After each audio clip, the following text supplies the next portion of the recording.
how to use ZipRecruiter to find a job. Hey everybody, welcome back to our channel. In today's video we are going to learn how we can use ZipRecruiter to find a job, so make sure to stick with me till the end.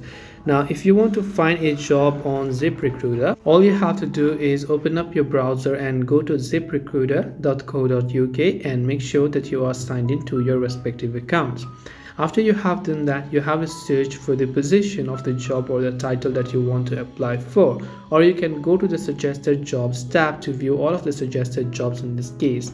Let's say a certain job has piqued your interest and that you would like to apply for it, then you can just tap on the view details option that you'll be able to find here. Here you'll be able to see all the details and the pre-requirements that you need to apply for the specific job. And if you look at the bottom of the screen, you'll find a green label that says apply to this job. So all you have to do is now tap on the apply to this job option, and now you have to fill in the form respectively to be able to apply for that job. That's how you can use ZipRecruiter to find a job for yourself. I hope that this video was very helpful to you, and if you have got any more questions, then feel free to also leave them down below. Thank you very much for watching till the end, and see you soon in the next video.